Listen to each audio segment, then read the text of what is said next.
In order to reduce gun violence and make our communities safer, President Barack Obama implemented new restrictions on gun control. He enhanced the effectiveness of the National Instant Criminal Background Check System, or the NICS, by having new background check requirements. If you sell guns, you have to have a federal license and always conduct background checks. This applies to any gun store, sellers at gun shows, and anything over the internet. If you do not have a federal license to sell guns, it can result up to 5 years in prison and up to a fine of $250,000. If you want to purchase a gun, you have to do so through a trust, corporation, or any other legal entity. If you purchased a gun online, you must notify law enforcement if it is lost or stolen in transit.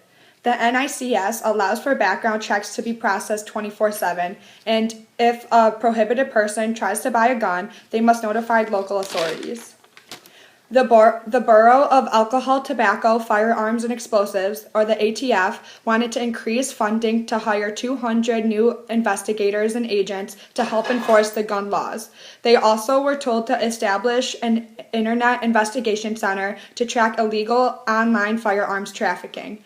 There is a proposal for an investment to increase access to mental health care. The Department of Health and Human Services will finalize a rule to remove barriers that prevent states from reporting info about people prohibited to buy a gun due to specific mental health reasons.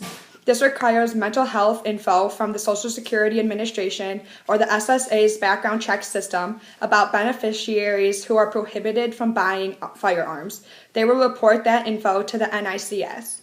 There is a proposal for the Department of Defense, Justice, and Homeland Security to research into gun safety technology. This is to reduce accidental discharge or unauthorized use of a firearm. There is a call for state attorney generals to focus on resources to eliminate illegal gun trafficking and people who find a way around the background check system and buy a gun illegally.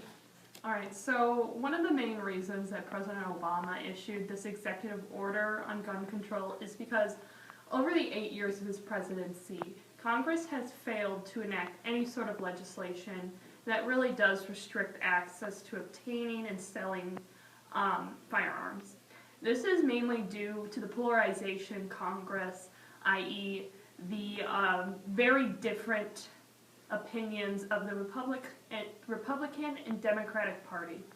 So that is why President Obama decided to step in and issue this executive order in order to put a stop to what has become a pandemic of mass shootings and shootings by firearms, and just really addressing the issue of how we put a stop to that, because not restricting guns or not doing anything as Congress has been doing really doesn't help the issue or end it. And this is not a violation of the Second Amendment, as Republicans may argue, because President Obama is not restricting your right to have a gun, but he is restricting how a gun can be accessed in order for guns to not end up in the wrong hands or be sold by the wrong people. Go. There are certain groups that oppose what President Obama has done with the executive order, and one of these groups includes the NRA, or the National Rifle Association, who released this statement that said, "Once again, President Obama has engaged in political rhetoric instead of offering meaningful solutions to our nation's pressing problems. Today's event also represents an ongoing attempt to distract attention away from his lack of a coherent strategy to keep the American people safe from terrorist attack.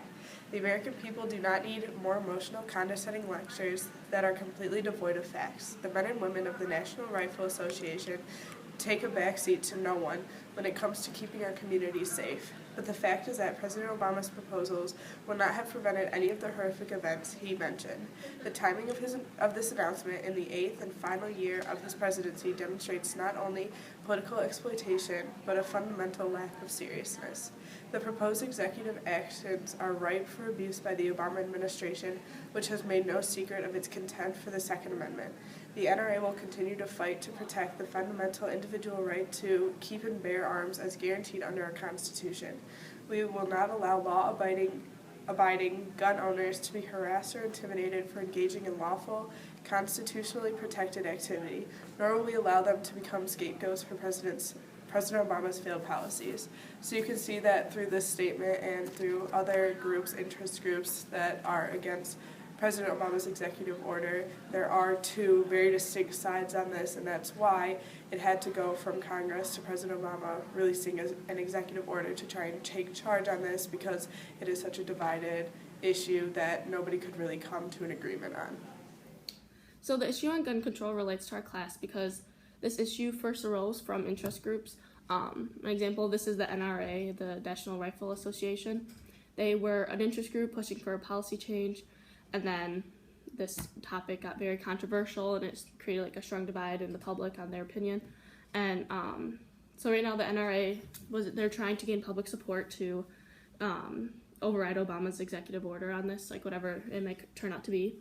Executive order is also part of our, relates to our class because this issue is so controversial that instead of the Congress taking care of the policy change, that it had to go to our President Obama, and he has to help like make the change and just make a decision on it because it's so controversial and there's such a huge divide in our country on it.